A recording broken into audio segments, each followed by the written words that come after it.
All right, so I heard Joe Rogan say something one time, and it really stuck with me. And it's kind of weird because I've watched a lot of his podcasts and I've, listened to countless interviews with him. But this one thing really stuck with me, and I don't know if it's because of what I'm doing now with this YouTube stuff that it kind of like resurfaced. But he was talking about his post-fight interviews in the UFC. And he in how he made the point that he never lets the fighters hold the microphone. Why? Because once they take it, he loses control. He loses the control of the interview. And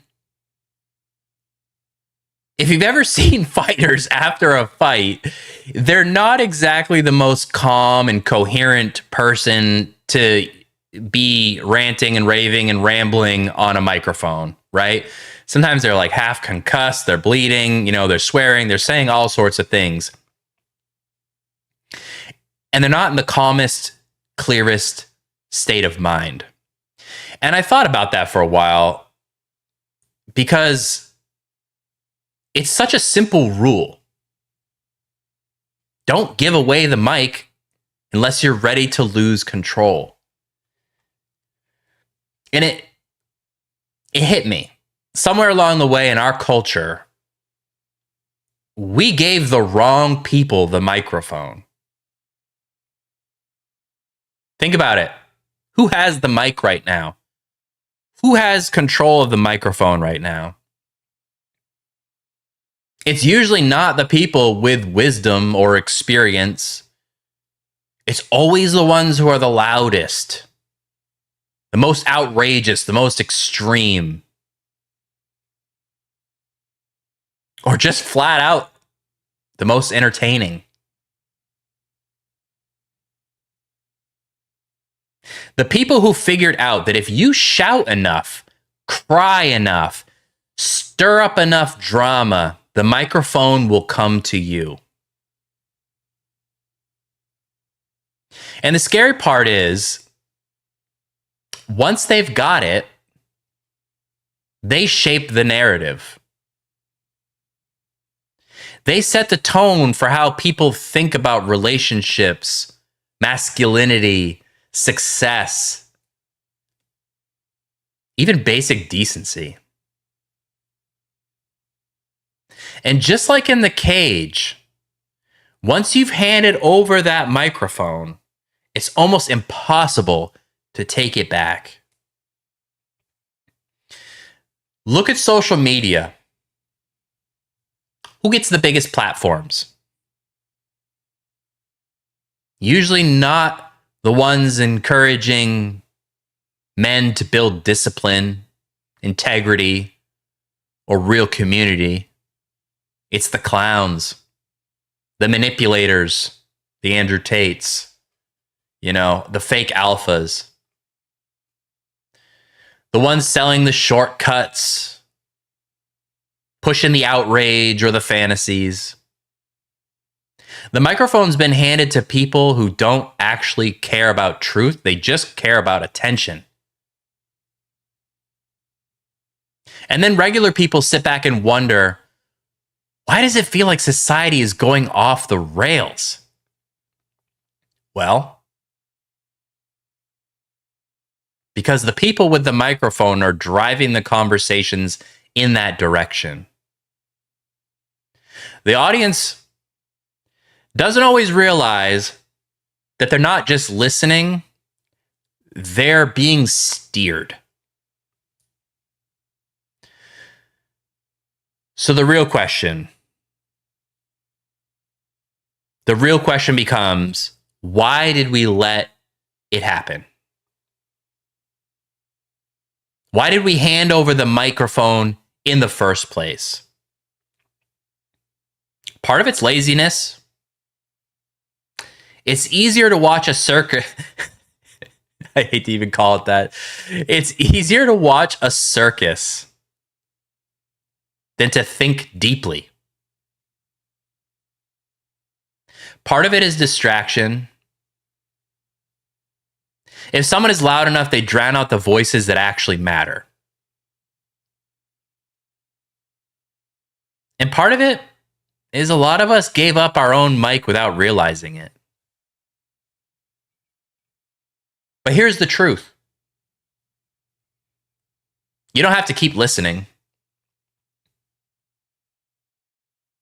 You don't have to let the wrong people hold the mic in your life.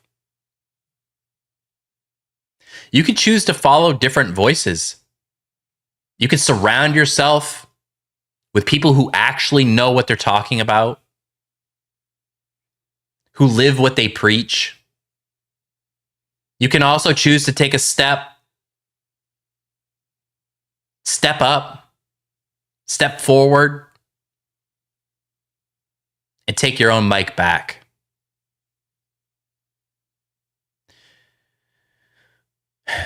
Whether it's in your family, your community, or even just your group of friends, your microphone should stay in your control.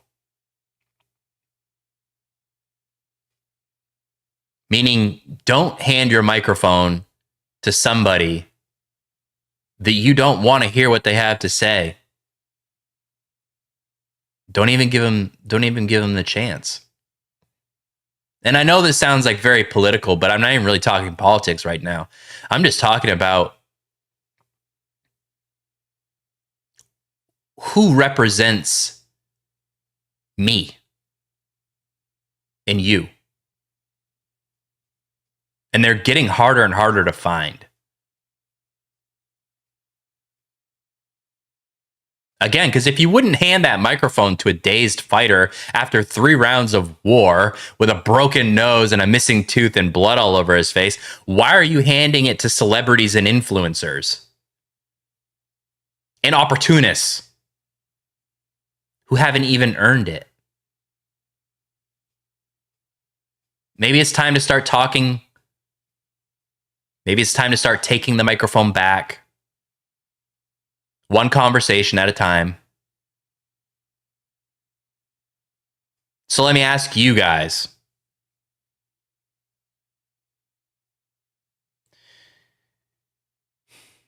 Who do you think has the mic right now in our culture that absolutely shouldn't?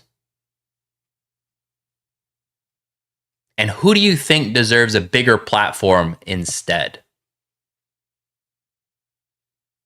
And I think I would take it a step further when I ask you, please comment this below, because I'd love to chat more about it. I think right now, an answer that's political would be very easy. I think I want to go a little deeper than that. I think I want to talk about just like society and culture, not political sides and political figures. I think that that's just surface fluff. It's too easy. Let's think deeper.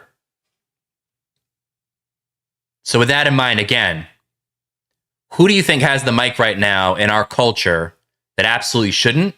And who do you think should have the microphone going forward? Who should we be hearing more of? Who should have a bigger platform that currently doesn't? Comment it. I'd love to read it. Love to chat about it. Thank you so much for watching. My name is Seth. If you got something out of this video, please like, comment, subscribe. Really helps the channel out a lot. And if you're still doom scrolling, check out one of these videos over here because I'm sure it's right up your alley. Thank you very much. Appreciate you.